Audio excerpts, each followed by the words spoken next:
Okay, my name is Ann Smith, and I'm a volunteer for the Samuel Proctor Oral History Program. We are here in the home of Joe. Do you say your name Gennaro? Gennaro. Gennaro.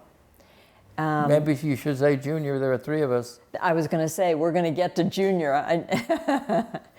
And today's date is June 11th, 2019.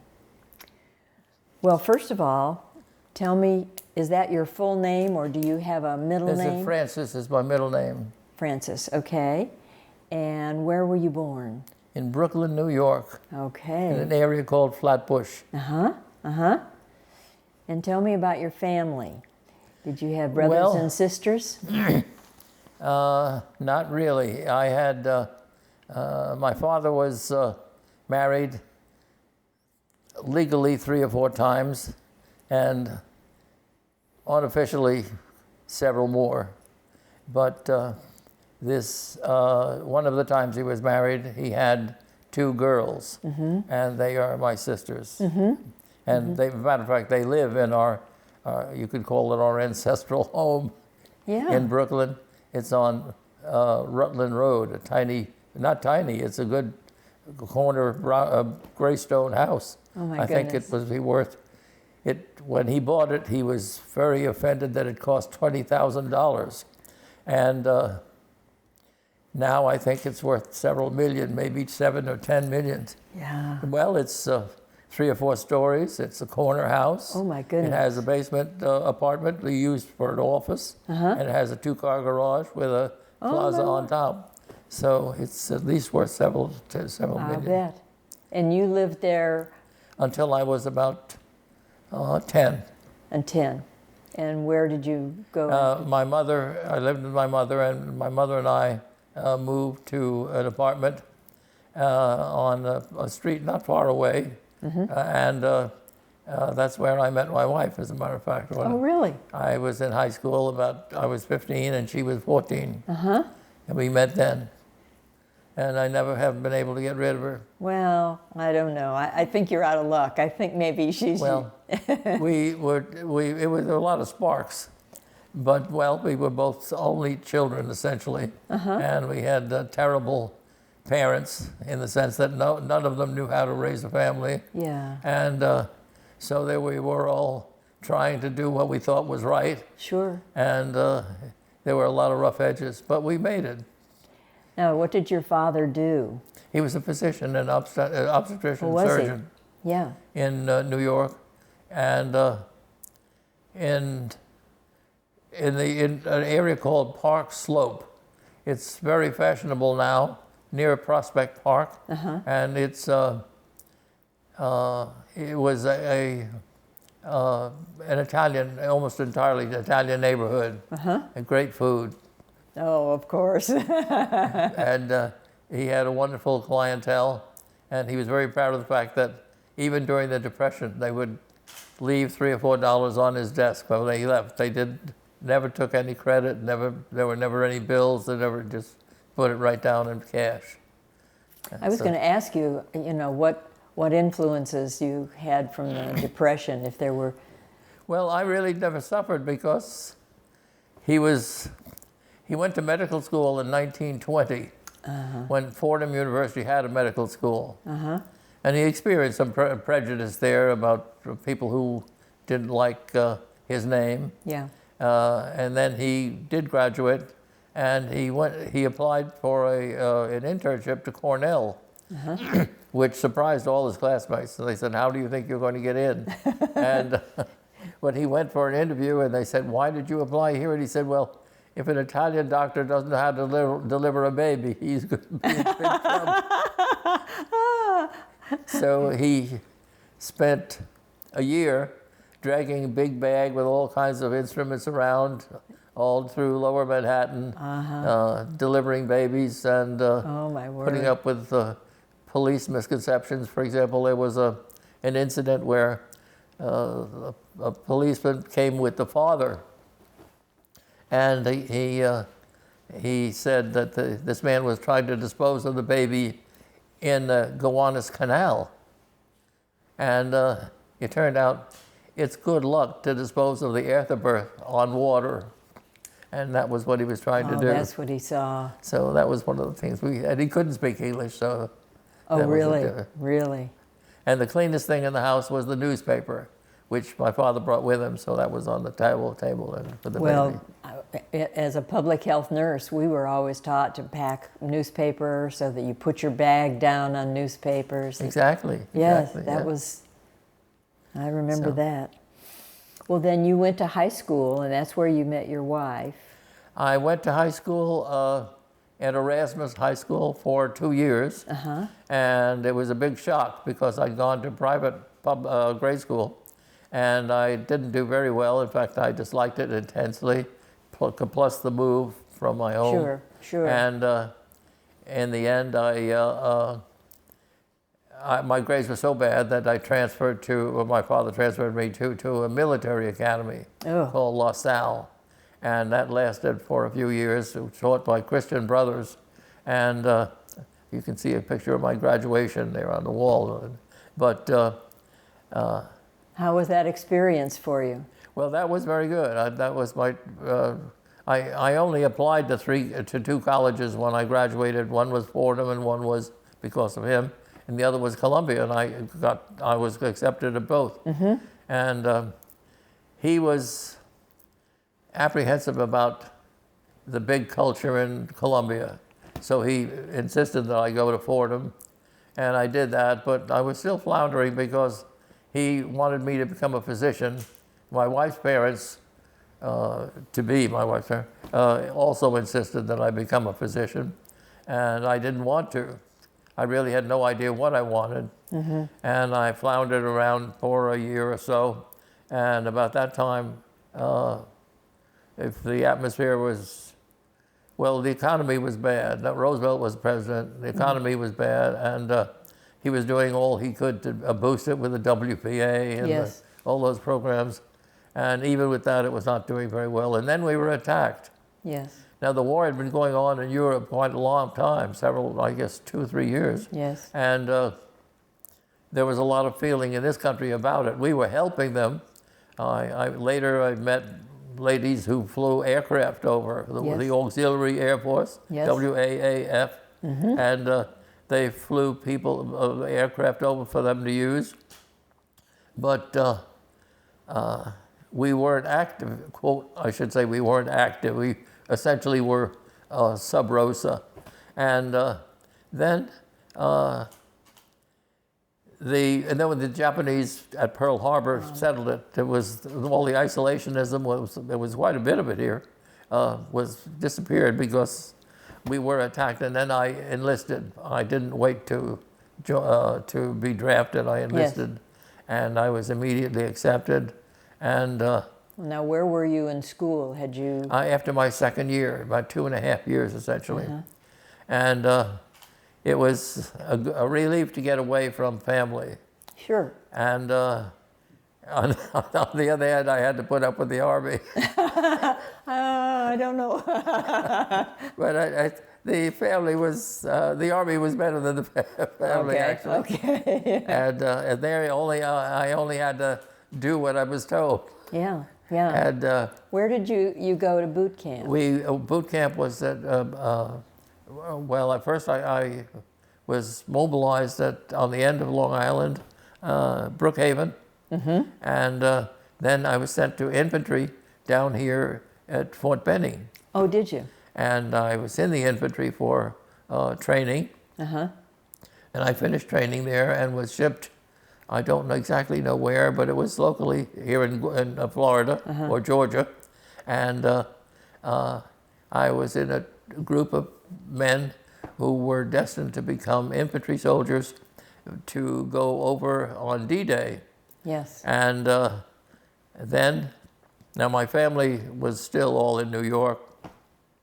My mother became very ill, and just at the end of the 10 or 12 week training period, she became really seriously terminal, I should say. Terminal, and I had a compassionate leave, and I went up to meet her and see her for the last time. And when I got back, my outfit had shipped out. So I was a soldier without an outfit. Yeah. And I was joined the light tanks in Louisiana. Uh-huh. And then and they left without me because I didn't need another person, and they were all ready to leave. And they went to the Pacific, I believe. And then I came to Camp Van Dorn, Mississippi, which was the beginning of an outfit called the Engineer Combat Battalion. I was in the 1265th Engineer Combat Battalion. And what they were supposed to do essentially was what the so-called commandos did. They were supposed to distribute explosives and booby traps and things like that. And I have to tell you that when I would join the infantry, one of the things that impressed me was they had some answer to everything, because of course when you joined there was always an orientation talk, and we were concerned about things like tanks and aircraft. And they reassured us. And they said, now here's something that you get, show you never have to worry about a tank. And they gave us bullets to hold. And there were 3 bullets that had no painting on the tips. They were regular cartridges for our rifles. And in the beginning, we didn't have rifles. We used broomsticks. Oh, yeah. And then they were, but we did get them, and we were satisfied with these beautiful rifles. They were very pretty. And then we had 3 bullets with red tips. They were tracers. And then we had 3 bullets with black tips. And those were the key. They would enter the tank because they were armor piercing. And the core would go through the armor into the tank and bounce around and cut everybody to ribbons. And the tank would just sit there. We'd put nothing inside but hash. And that seemed, it sounds gruesome, but that was very reassuring. Yes, you have some fighting chance. And yes, and so, I kept them with me, the 3 black tip bullets. Yes. And I figured wherever I was, they'd be useful. That's right. And as a matter of fact, to go ahead a little bit, one of the things that happened later was when I was in Germany, I was in an area called Bonn, and we were in a railroad yard, and we were supposed to clear the tracks so that the wounded could be carried back to Paris from the front without obstructions on the tracks. And meanwhile, we were posted guard to keep our yard secure against people who would come in to try to blow things up. And I was at the end of the guard post, and in front of me was this huge locomotive with a motor driving wheel way taller than I was, and the balance weight was enormous. And I thought, if this black tip bullet goes through that, I'm sure it would be invincible. And so I thought, should I shoot it? But it's going to be, I'm guard, it make a lot of noise. And I debated, and I walked back, and I walked on, and I walked back, and I walked on. And then finally I decided I would do it. And I shot the wheel, and I heard an outcry in back of me. And it turned out the bullet entered the wheel, and a little bit like the soap in the shower, it went squirted back out. Really? And hit him. The lieutenant was coming to change the guard. It hit him in the kneecap, and it tore his pants, broke his kneecap, and he got a Purple Heart and went back to that was his war. Oh dear, oh dear. But it didn't go through the wheel. Yeah. So, but now here I am standing at the end of this ring, and everybody's looking at me because I shot my gun, and I yelled, "Snipers, snipers!" That's all I could think of to say. Good And thinking. immediately, the entire campus, everybody was shooting their guns. They had no idea what they were shooting, but they were shooting them in the air. Yeah, yeah.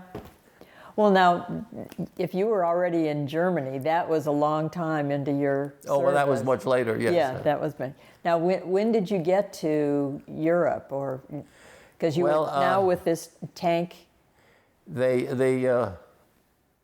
Let's see, where did we leave? You were with the light tanks. Oh, they decided that I wasn't useful because they had all their crews and they were ready to go to the Pacific. I see. And I have to tell you that when I got to Brookhaven, it was I forget what it was called, Camp. I'm sorry, I can't remember the name, but there were the first few days. It was just people were just milling around and they were taking care of records and getting things straightened out.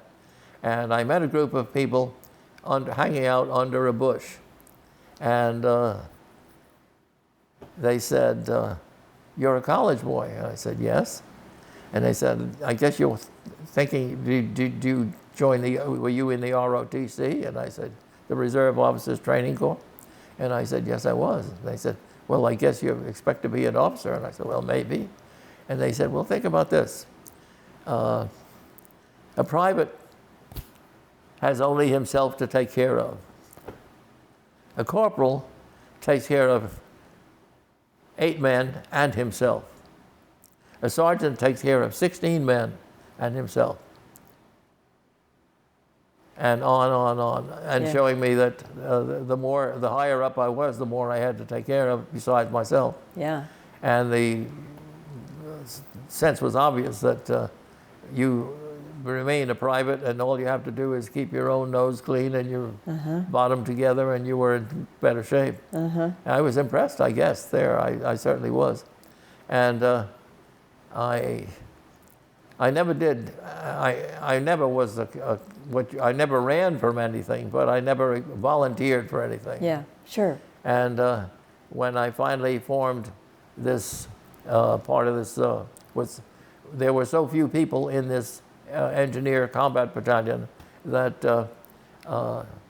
they were looking for. They had only officers and the higher non-commissioned officers, who had been doing everything up to that point, cooking, doing kitchen police, and they were anxious to get the bodies in to do all that.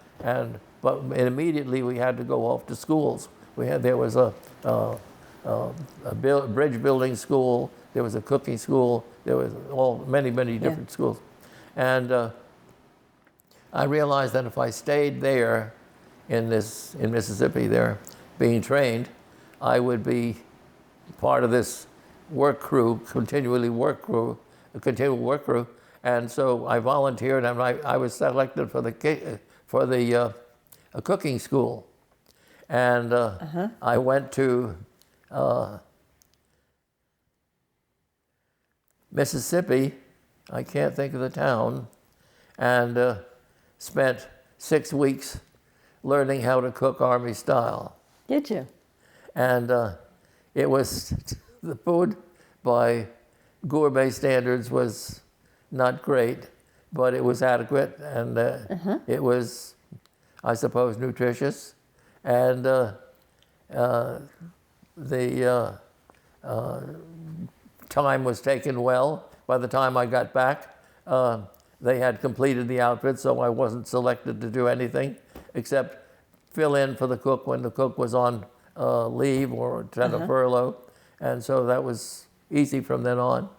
And then shortly after we moved to Europe, and we went to England first. And I can't think of the time exactly, but D-Day had happened. Okay.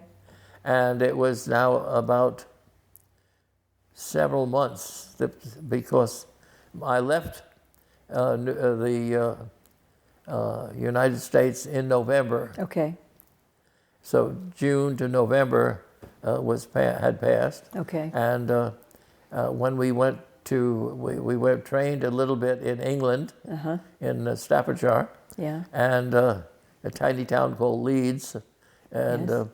we love the English pasties and all the food. Yeah. It's like inviting a guest who eats everything. And the locals were very good. They didn't have much, but they did share what they had. Yeah. Although we did steal a turkey for Thanksgiving, and we took it to one of their houses, Yeah. and they cooked the turkey, and we sat down with them, and they made a slice from the breast for each one of us, and that was it. They put the turkey away, and I imagine it stood before them for several. Well, I don't know how many meals after that, but that was all we got. Yes. Although they did take us to a local pub, and they served us not the regular beer, but something they called Old Tom, which I have to tell you put me right out. Oh, It was, really? I didn't become unconscious, but I have no idea what happened. It was the strong stuff. Oh boy! And then we went. We were shipped out, and I remember going to Reims.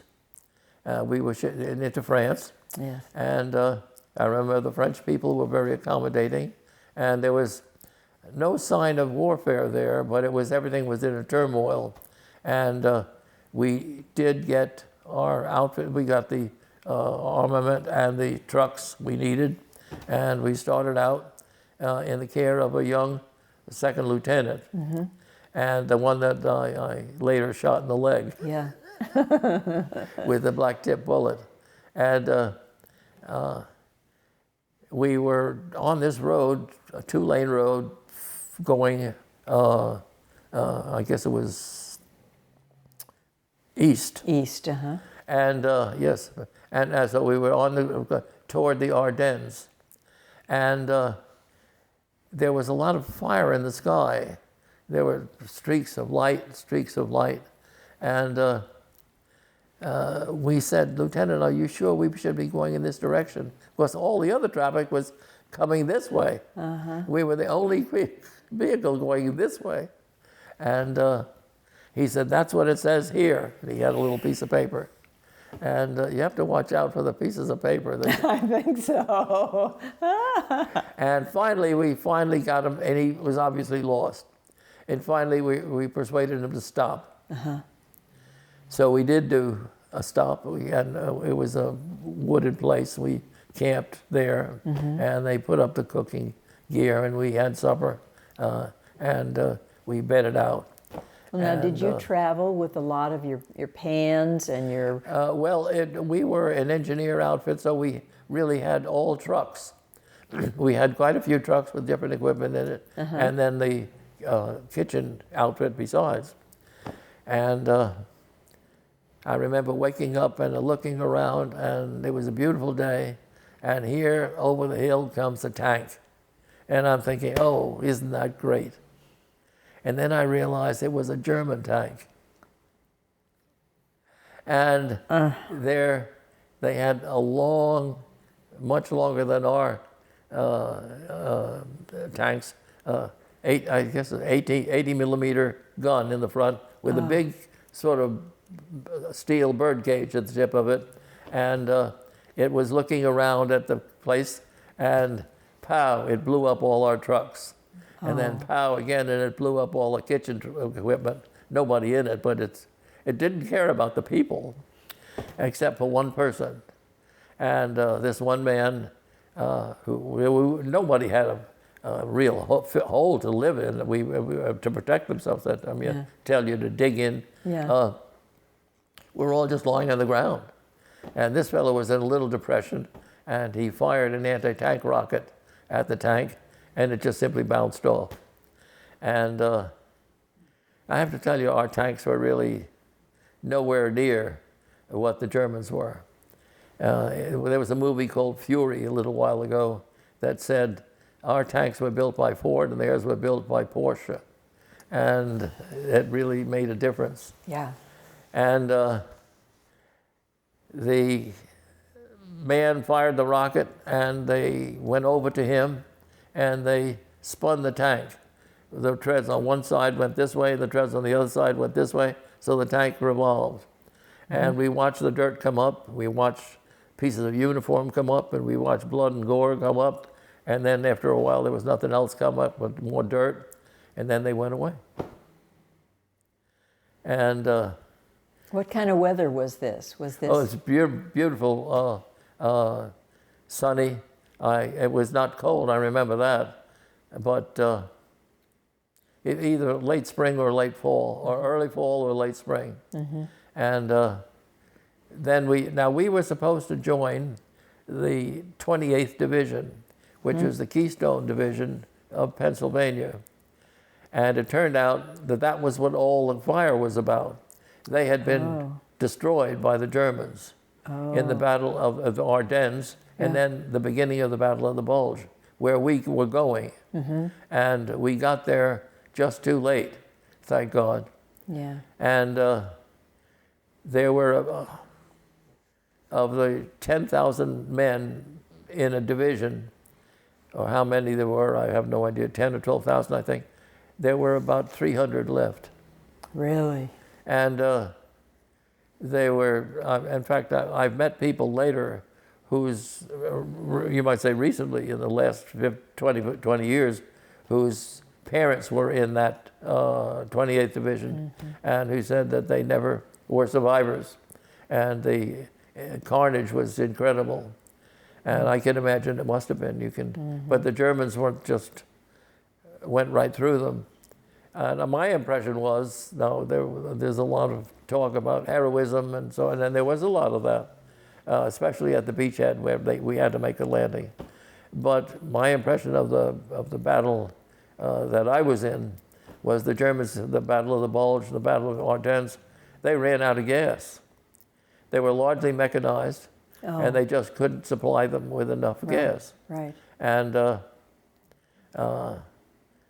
I don't know that that's a cogent military conclusion, but that was my strong impression. Yeah.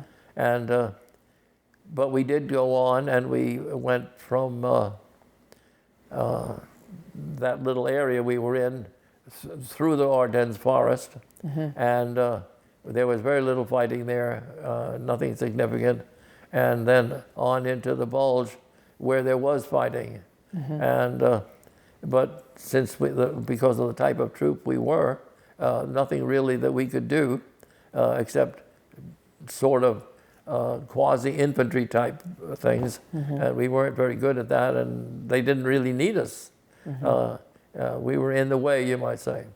And we were reorganized, and we thought into another division to join another, since we couldn't go to the 28th. And it did turn out that they put us directly into the 3rd Army. We had no divisional contact, which meant that when they need somebody over here, they moved us there. When they need someone over there, and later there was a bridgehead in Remagen, and it was a vital bridgehead because it supplied a link between two tactically important areas, and one span was out. And that was exactly the sort of thing we were supposed to do. And I didn't get into that, but I was there, and they pushed. The trick was someone named Bailey had invented this bridge, and you built it on dry land, and then you pushed it out, and it hung over the abyss, and then eventually hit the other side, and then it was big enough and heavy enough that actually vehicles could cross on it. And that was important, but there was a lot of fire. In fact, I remember one of my good friends was struck by shrapnel because there were aircraft flying, and he kept wiping his face, saying that he just didn't understand why he was perspiring. And it turned out that he had a fracture, and it was cerebrospinal fluid that he was wiping away. Oh dear. And they did take him. I don't know what happened to him. But we went on into a place called Aachen, which was the first place that the American troops entered Germany. It was a big disappointment to Hitler because he promised that would never happen. Yeah. And there was a big hill as we entered, and there was firing from this side and this side of the street. I was on this side, and there were other troops on this side, and we each watched the other side and I came, and there was shops, and I'm careful. This is the first time I was really in anything that was war. Yes. And I almost tripped over a shop entryway, and here are 4 British soldiers making tea. Oh, goodness. And they were very upset that we almost upset the tea. Yes, yes. Don't disturb tea time. And we went on to, I'm going back now, but we went on to Bonn, of Cologne first, and which was completely destroyed. Leveled, except yes. for the cathedral. And I understand that was intentional. They didn't bomb the cathedral. And there was one place where there was a pipe that came out of the ground from an apartment building, maybe 2 stories high, and there was a toilet seat on top of that. I wanted to get somebody to climb up, and nobody would do it for me. And then we did spend some time in Cologne there, maintaining a security across the river. I guess it was the Rhine. And the people would travel across every day to work, and we'd puff them down with DDT for lice and pests that might carry plague. And then we went on to Bonn, and that was where I did the thing with the tea time. the 3 black-tipped bullets. And the rest of it was really not an event. We didn't do much fighting. Where did you get your supplies for food? Well, that wasn't anything I had anything to do with. They came directly from the Third Army, and the cooks and people took care of those things. We were fairly relaxed as our duties were concerned. There were, not until later were there any German explosives to pick up, but there were many underground set mines that they had laid. Yeah. And we didn't have to deal with them at the moment. But I can't think of what I was going to say. Well, did you come through any bad weather, either winter or summer? Or there was a winter that was cold. In fact, I remember that I was in one time, we had dug in, and I was standing in water up to my ankles, and that froze. And my ankles froze too. And even to this day, I have trouble keeping my feet warm. Yes. But when everybody is saying, I don't understand why you're cold, I don't understand why you're cold. But we went on through Germany and eventually through the Rhineland. This is now where we were going from Cologne on more easterly. And we eventually got to Weimar. And this was a time when the concentration camps became interesting and up to a factor in our consideration. Yes. And we saw one particular one in Weimar, which was Buchenwald. Yes. And that was very interesting. And I guess that's a dispassionate way to say it, but it was more than horrible. It was, the Germans had a problem. There were too many other people. They were Polish, they were Romani, they were Jews, but not particularly. They were just people. And they needed to get rid of them. So they put them in a camp. And this camp was on a hill over here. And they called it Buchenwald. It means something about birch trees. And there were some horror stories that came out of that, but it was essentially an extermination camp. They killed something like 59,000 people. And there's a famous Jewish man who wrote a good deal afterward, Elie Wiesel, and he was there. I didn't meet him, but he wrote about it. And it was simply a place, if you had to, that was your job, that's what you did. Get rid of these people. How can we do this? And now here there was an ammunition factory about 2 or 3 miles over here. So every day they marched these people down from the hill, across through town, and then up this side, and they had various jobs, including the munition factory, that they were assigned to do. They didn't have to go, but if they did go, they got a soup that was a little bigger, a little better than the watery mess that they got here, and they were able to have a decent meal, and they took some of it back, stuffed a little bread in their pocket, and came back over. And this was the site for Americans. We had, by the time we got there, our special troops had broken it up, and the SS, the German High Command, and the shock troops had left. And I don't know if they took some prisoners. I suppose they might have, but we went through and carefully looked at everything, and it was really remarkable. If you entered a barracks, there were at one end there was a room where there was a doctor. The doctor was anybody who was qualified, and you could say sort of a student nurse. And he was there, and he had nothing to do, but the problems were primarily dysentery and tuberculosis. And there was nothing he could do with any of that.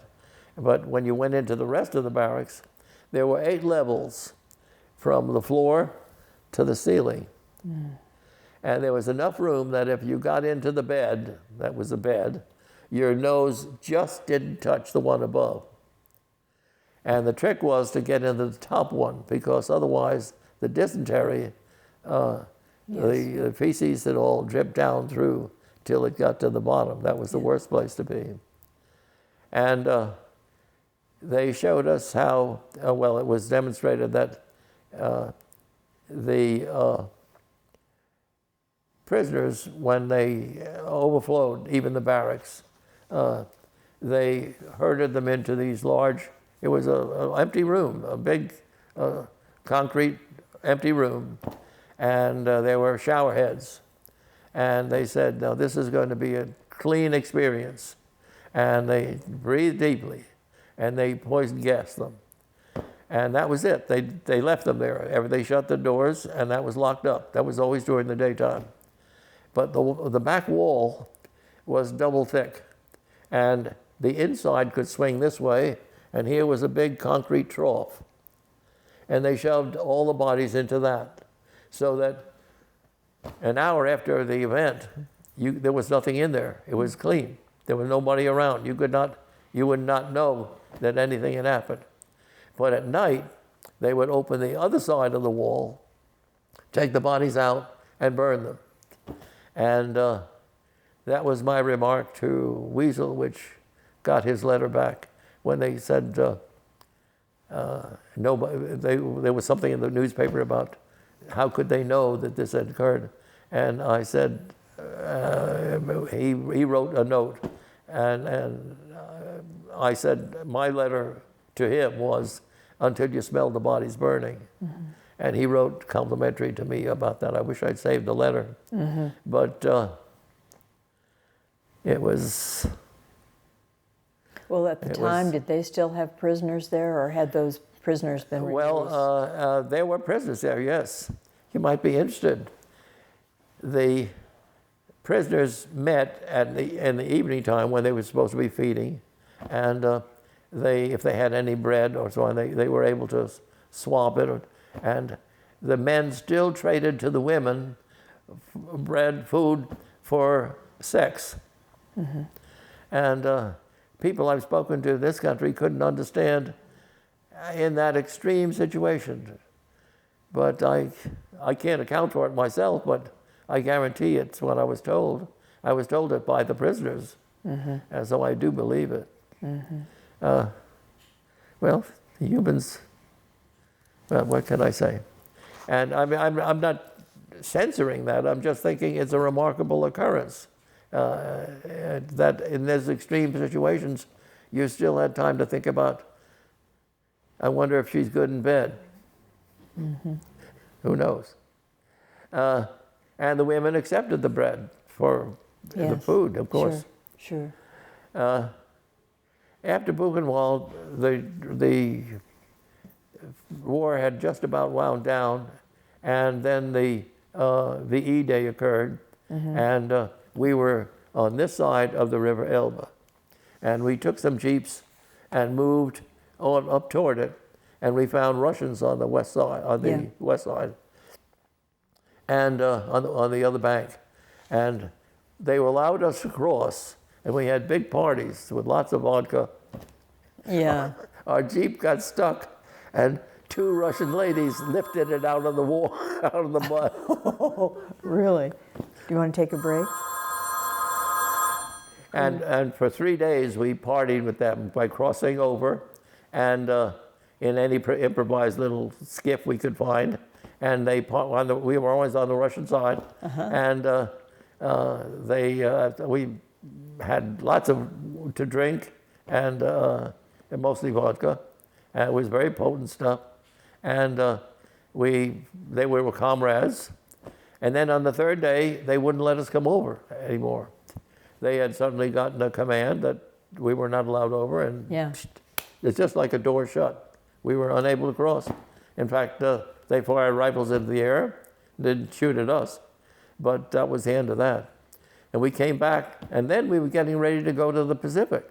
Yes. And we had people come up from Africa because that was finished too, and we were getting ready to pack and go to the Pacific, but then the atomic bomb. And you know, I hear and I've heard stories about, well, we didn't need to bomb the Japanese, we didn't need to bomb.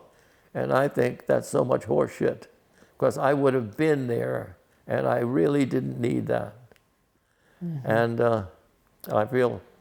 I think nobody in the Pacific, none of the soldiers in the Pacific needed it either. That's right. And there was not, I think now I look around and these young men that are fighting now are magnificent. We were not like that. By and large, we were just guys who were in the war because there was a war, and we were going to get the damn thing over with and go back home and go to work or go to school, or mostly go to school. And we were promised all kinds of wonderful treatment, and we didn't get it. I must tell you, the VA after the war was godsend to me, especially with families on the right and left who neither one appreciated what I was doing. And the situation was devastating, and the fact that the war ended like that was a blessing. Yes. Well, did you hear about the end of the bomb when you were still in Europe? Yes, and that was when we noted. We went to. They had various demobilization camps. Yes.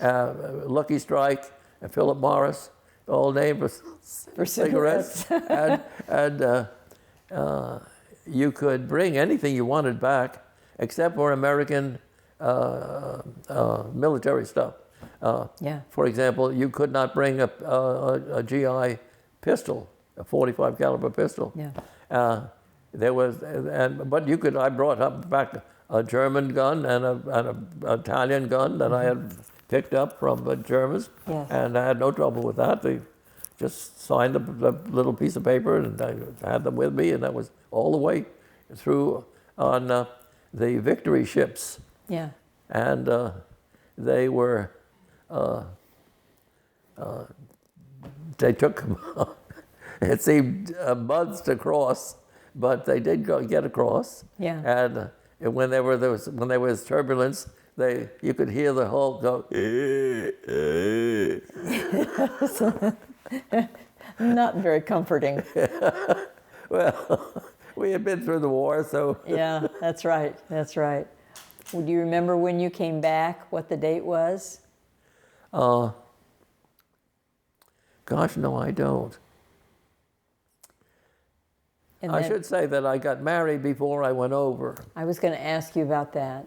And I was the mobilization point, the point of embarkation was along the Hudson River, just north of New Jersey, and they asked us if there was anything that would keep you. And I said I have a girlfriend that I'd like to marry before I go, and they said that was fine, and they made that possible. Mm-hmm. And I called my wife and I said, she was in college then, she was at Alfred University in upstate New York, but she was back home at that time. I guess it was early fall. And because as I told you, I did not get there by D-Day. This was Right. several months later.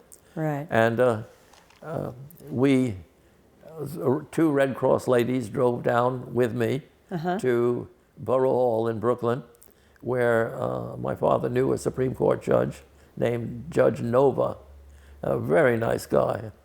And he was paternal but firm, and he said, he gave us a little speech, and I remember him saying, you know, kids, this is more serious than just this day.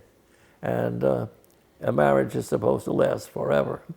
And the Red Cross ladies were crying. Oh, yeah. We didn't care. We didn't know anything. We were Oblivious. And I had a week, a little less than a week after that. And that was enough to start my first daughter. And in fact, when we were in Germany, and on that first place where I was walking the guard duty, Yes. we got the notice that I was the father, that I'm not sure it was that place or another one, but there was a notice that a baby had been born to my wife, and everybody gave me a big cheer. And we happened to be in a place where there were tank cars full of apple wine. Oh. Terrible, terrible stuff. But it didn't really make any difference. Everybody had a 5-gallon can of their own of apple wine. And it was, again, just a path of destruction. But well, when you came back to the States, did you come into New York? Yes, we did come into New York, as I recall. And not funny. Yes, we did. In fact, they asked me if I wanted to re-enlist, and I said no. And they said, "Well, you could keep your rank if you re-enlist." And I said, "Well, remember that admonition I got when I was going in about how many people you have to take care of?" Yeah. I said, with a little luck and a lot of hard work, I could work myself up to a PFC again. Wise choice. But we were treated royally. I decided to go back to school. I had to finish. I had about a year and a half to finish of college. And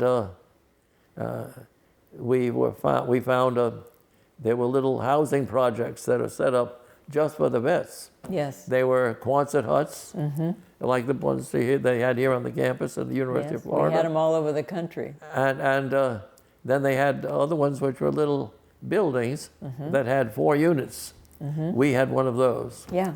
And it's hard to believe. There was a living room, and there was a bedroom, 2 bedrooms, and a kitchen.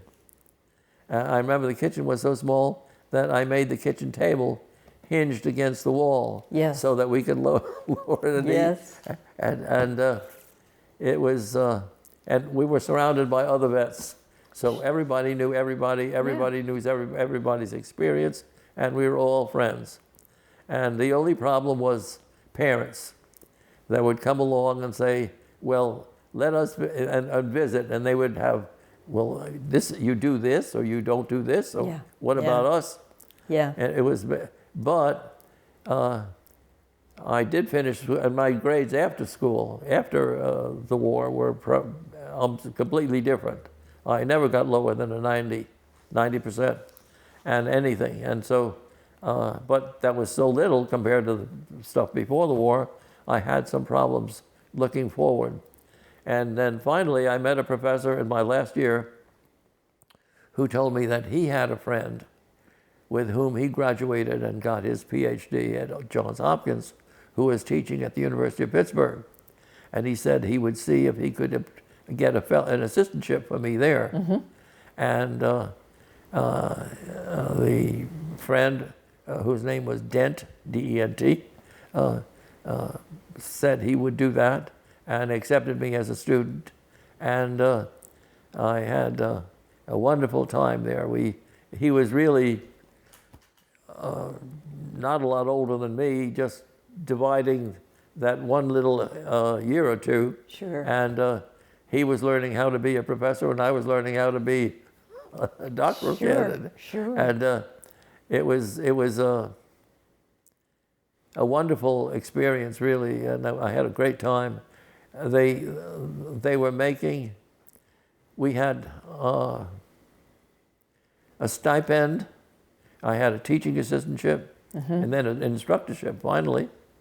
And I was teaching classes on my own, large classes, all mostly of vets too. And it was a fun time. The only trouble was that it took 4 years for me to complete the PhD. And after 2 years, he left for another position at the University of Virginia. And so 2 years I was on my own. And that was very tough because none of the other faculty owed me anything. Yeah. And in fact, some were a little jealous because you can imagine when I finally did get a job, I finished my PhD and I was looking around for a position. There was nothing in Pittsburgh. And finally, I had a call here that St. John's University had a college of pharmacy. And their policy there had been so hard to, they had made it so difficult for their faculty to get any graduate work done that they had nobody with higher than a bachelor in pharmacy. And they were due to be discredited. Oh. So they needed PhDs quickly. Yes. And I went there and everybody was very much interested in what happened to me because I was the black sheep there. Sure. And I came back and they said, well, that's very interesting. And did they make you an offer? I said, yes, they did. And they said, how much did they offer you? And I said, well, they offered me $4,000. And they said, oh, that's a good salary. None of them are making more than $3,400. Really? Yeah, that was incredible. Yeah. I should have asked for transportation too. Added something in there, yes. But as it was, they needed the PhD on the. Sure did. And so I lived at that time in Hicksville, which was halfway between Manhattan and Brookhaven. And what year was this for the PhD that you joined them?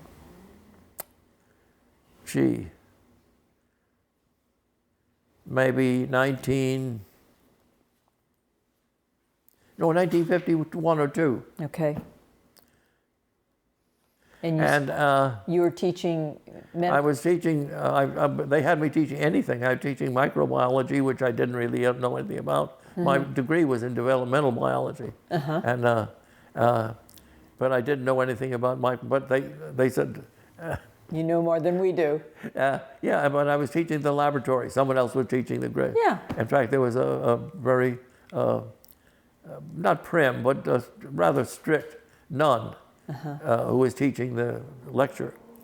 And I said to the kids in the lab, how about we go out through the community and take swabs and culture them and see not what grows, but how much grows. Yeah. So they did this. I went to the subway and they got the dish that you people put the money into, and they did chairs and the sidearms, and then they did the holy water in the chapel. And of everything, that grew the most water, that grew the most bacteria. Really? So they were all joking about this kid. And so we said, well, why don't we show this to Sister Anna? Yeah. I just made that up, but I don't know, Yeah. I don't remember her name. Yeah. And they did, and she said, oh yes, isn't it nice to know they use it? I thought that was appropriate. Yes. Quick comeback. Yes. Quick comeback. But the college, and at that time it was not really a university yet, it was more or less of a college, and the Christian brothers who taught, and I believe they were Christian brothers, really didn't understand science and the meetings and what was going on. And in fact, they came to visit my laboratory where I had some frogs. And I picked up a frog, and the frog was doing that. And I said, what? And they said, well, I said, that's a reflex. It's also a mating reflex. And they got all embarrassed about that. Oh, So- really? So that when there was a meeting at Brookhaven for all the participating universities, they said, well, you attend. It's okay, you attend in our place. And I happened to be sitting next to an old elderly man who was dean of the College of Medicine of the University of Downstate Medical College. It was part of Long Island University, Long Island College of Medicine, and it had been incorporated into the downstate system, into the State University of New York. There were two. There was one in Syracuse and one down in New York, and that was it. And I said, I was eating lunch right next to him, and I said, tell me how I could apply. Do you need any people? And he said, I'm sure they do. And I said, well, who should I write to? And he said, well, write to the Department of Anatomy and the Department of Physiology. And I wrote to both the places, and they both answered positively. They said, that would be great, we need you now. And the physiology people said, we need you now, but we can't accept you until next year because we won't have the new building. Well, you can't do that, and Yeah. you get hungry in a year. Well, how did you get down to Florida? Then I went to anatomy. And they said, did you ever teach anatomy? And I said, well, only cat. Oh, that's fine. That's close enough. Well, I'll tell you, I learned 3 words. I don't know. Yeah. And those are very valuable words. If you're a teacher, you Yes. must never fake your intelligence, I your agree. knowledge. I think They're you're right. just words, but they mean a great deal. And in fact, in the morning, I did do a dissection before this in the summertime, and then the fall semester started. And there would be, today we're going to do the upper back. And they would say, well, what nerve is this going to the trapezius? And I'd say, I don't know, but let me help you find out. And we'd look through pictures I had or books I had, and we'd discover. And from then on, of course, I knew everybody's questions, and it was fine. And I had feedback that said I was a very good teacher, which had pleased me very much. And I was still, and the salary was a good deal better than the one at Wonderful. University of St. John's. And then I made it obvious that I was really interested in doing more. I don't know exactly how. I guess I was the chairman of the department, whose field was aging, was himself aging, and he was afraid of being pushed out, I believe. He'd done some famous work when he's young. Do you remember the work that was done with the in Kansas or one of the Midwest states? Rape was treated by castration, and he noticed that they didn't have a widow's peak, and they didn't have any receding hairline, and he made the connection between the hair growth and the testosterone. And that was his famous work. see. And that was how he got the chairman's position. And it was during the Depression, so it was a precious thing. Yeah. So he was very, very anxious that here was this kid who was making all these advances and maybe would push him out, Yeah. which was the last thing I thought about doing. Yeah. I never thought I'd be good at administration, but Yeah. and so he said, well, I think that we really anyway. So he said, it's obvious that the chairman of the Department of Anatomy at Downstate said, it's obviously that your future is not with this department. Nice way of putting it.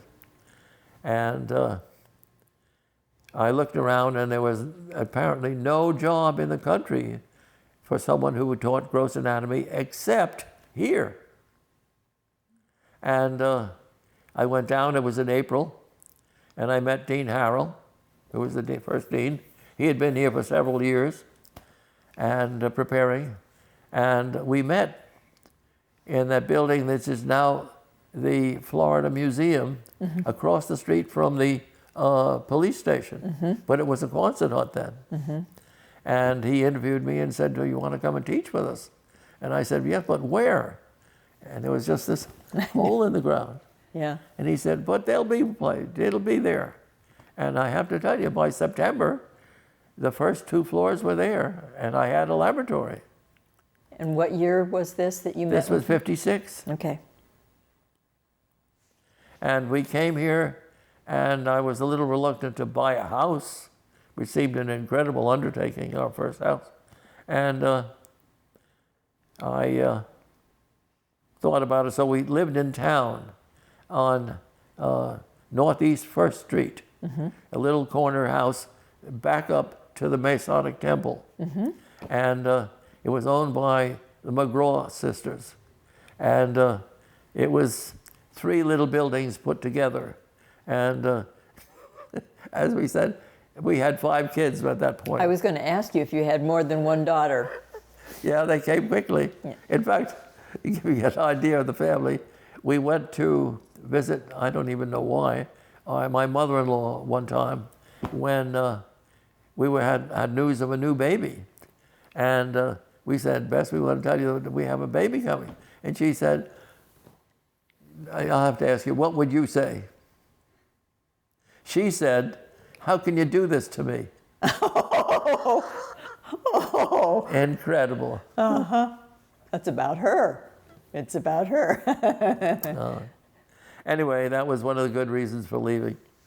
Well, now, your time at Florida then was profitable and collegial. It was delightful. And I had learned how to teach anatomy, and I did well, and I began to do graduate work and research. It amazed me was, one of the things that amazed me was the venomous reptiles. Now, there was a place in Silver Springs called Ross Allen's Reptile Institute. Oh, yes. And Ross was quite a picturesque character by himself. Yeah. And I think he was married about 5 or 6 times. He said, women, you can't live with them, you can't live without them. And, but I'm sure he had many offers for people to want to. So before he allowed me to, I did do some work with some of the other people in agriculture here, but on completely different things. And then before he allowed me to come down and see the snake work, he said, talk to a professor in chemistry. And I said, I have an idea that I might be able to study the gland and the way it makes venom, and that might come to something. So I did go down. I learned how to handle the snakes, and we were not intrepid. We were very scared. And in fact, we had them in a walk-in cold room. Yes. And the only reason we were able to handle them was that they were cold-blooded and we were not. So we were a little edge on the movement. Yeah. And we were able to pick up even the rattlesnakes. They were furious. We did a lot of the work with cottonmouth moccasins, or cottonmouths. And we looked on to the idea of labeling it with a radio tracer, the venom. Oh. And now I have to tell you, George Harold set up the medical school in a fabulous way. On the one end of the basic building, this is anatomy. Above them is biochemistry. Above them is pharmacology.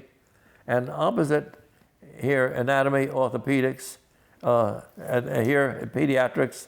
And so that across the hall, there was the clinically appropriate facility.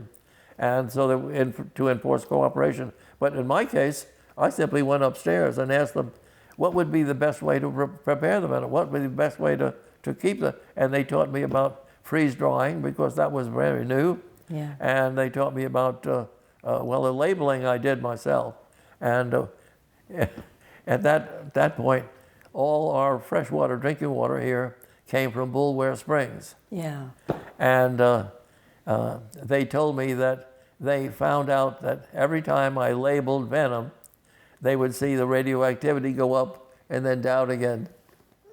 So I had no idea, but I did throw out the waste stuff. Yeah. I should have kept it a while because it would have dissipated. The radioactivity would have dissipated in a week or 2 weeks. Sure. But we were able to label the venom and inject the snakes with it and see where it went, and that was totally new. Yeah. And it was a big. I worked with one of the students here. In fact, Dr. Ramsey, now Howard Ramsey, cardiology. Know him well. And he and I he was on the publication. And it was turned down by Science, but it was published in Nature. Oh, sure. And which was an excellent publication. Sure. And it attracted worldwide. Yes. So that enabled us to get grant money. And in fact, when I was here, I was able to get more grant money than anybody else in the basic sciences. And I'm not sure it was all warranted, but it was partly the sensationalism. Sure. But it was okay. We were happy with it. And my problem was the chairman, who was so jealous. He had the idea that you succeeded through this door, and I didn't go through that door, and he was going to do anything he could to keep me from succeeding. And finally, when I had an offer to go to Harvard for a fellowship, he said, you're not going to leave because I have all your grants have to be supervised by me, and I can't do that. And another department, anesthesia, said, well, come up here and work for us. Yeah. So I went to the dean and said, he said, what does the chairman say? And I said, well, he said, he has to work my grants.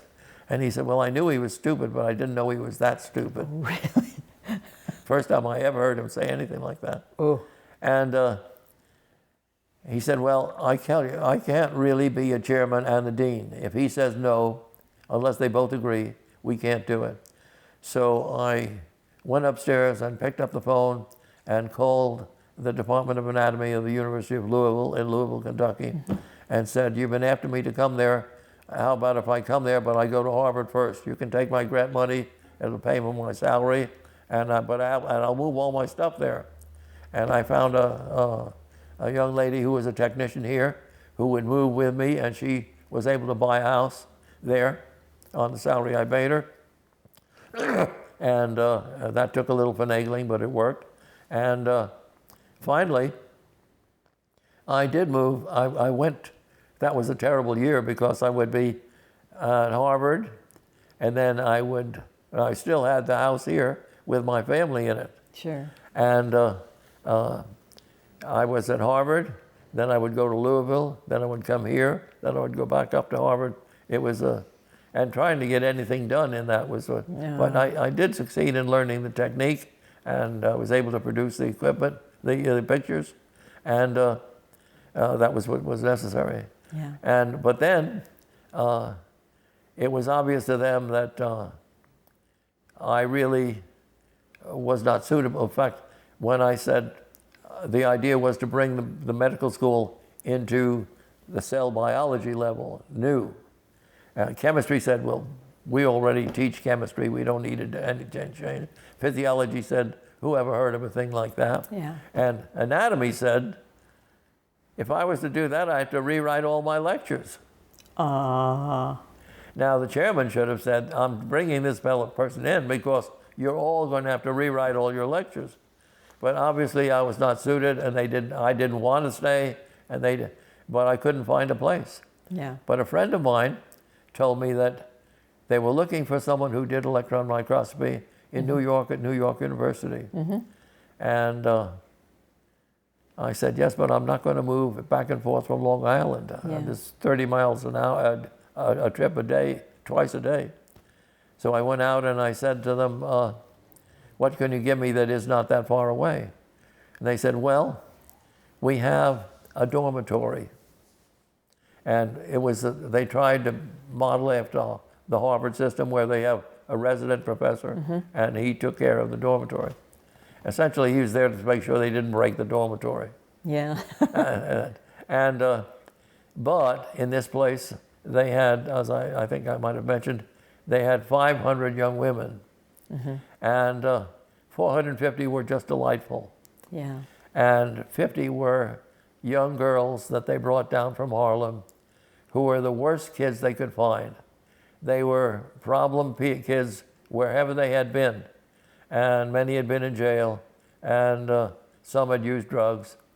And it was, I really think, and this goes right to the day, there is no way that a white person can understand what a black person goes through. And it was badly done, very badly done. I mentioned that when they had the first black girl was admitted here, she came from Harry. Her father was a minister, and they lived in Orlando. She was just delightful. And I realized that, and they told me how carefully they had managed her schedule. Yeah. They didn't realize she had no place to live. Yeah. She had no place to eat. And if I had known that to begin with, the way the laboratories were fixed up, there was the large room, which was the working part of the lab, a little room here, which was my office, and a little room here, which was a storage space. I would have moved into that and made it an apartment for her. It had running water, and there was a bathroom down the hall, and she could have studied there all night. It was fine. But I didn't know, and there was no way I could have found out. At New York University, the problem was that the black girls were unwilling to live with the white girls because of shock. It was a shocking experience. And the white girls were all ultra cooperative. Why doesn't she like me? Why don't you? And in fact, in one particular case, which the university said I handled very badly, there was a black girl and a white girl who were assigned to the same room. And the black girl came to me and she said she would not live with this white girl. And I said, well, I'll let you move, but you have to tell me why. And her reason was, I have never seen that many pairs of shoes in my life. I have a pair of shoes that I wear, and maybe another pair of shoes, and that's it. And that was all that the other girl had brought to college. Yeah. And she had many pairs at home. Sure. And I said, well, I let you move, where will you move? She said, right across the hall. I let that happen and got another white girl to live in that room. And they became great friends, the black girl and the white girl, but across the hall. Yeah. And the next semester, they roomed together. And the university said, that was terrible, you should have made them live together, which I think would have been exactly the wrong thing. No. And my idea about teaching is you have to pull, you can't push. Yeah. Yeah, I hear you. Well, were you at the University of Florida until you retired? Well, I taught at NYU for 20 years, and I said, I'm leaving now. I made quite a reputation for myself there. The department itself was not great, but I had done pretty well. And I did have my electron microscope, and I did some biochemistry. And I was looking around. I still had this. Oh, I should have said, I still had my house here. When I came to leave, I thought I'd sell the house, and they descended. The custom was for the wives of the faculty to become real estate agents. Oh, yeah. And they all descended on me like a bunch of black crows. And they said, well, realize we can't give you much for a used house. So I said, well, okay, that settles it, I'm renting. Well, that was terrible. And don't you realize students will ruin it? And I said, okay, that's it. And I put them all out, and that's what we did. Now, for the first 5 or 6 years, we had really good management. And then it was terribly managed by Trend. They were terrible here, and they would rent to students. Students would rip the fans off the ceiling, break holes in the wall, and they would rent to students again. I said, get an adult signature. They would have the check that they put down as a security deposit was a bad check, and they accepted that. So but by that time, by the time I moved down, we had paid off the mortgage, and the house was, in fact, rented to a very nice young man who was a Canadian surgeon who would have stayed, but he was going to be drafted for one of the Bush-Cheney wars, I think Vietnam or something like that. And I moved into the house when it was much smaller. In fact, it was cut off right here. And we talked about how to change it. And eventually we changed it to the way you see now, which is we doubled the size, essentially. Oh, and our kids said, well, it was 1,500 square feet when we lived in it. Why couldn't you keep it that way? And we said, we didn't like each other as much now. And it worked out very well. So my wife lives, her office is in that area, my office is in this area. The living room and dining room are all together. Yeah. And since then we have given the house to my son. And I think that's probably the way it'll stay. Yeah, yeah. So what more do you need? Well, I don't know. It seems like a pretty healthy life story. There are little things that I could mention, but I think that's pretty much all. All right. Well, it's wonderful to meet you, and thank you so much for your stories. Well, our children all did different things.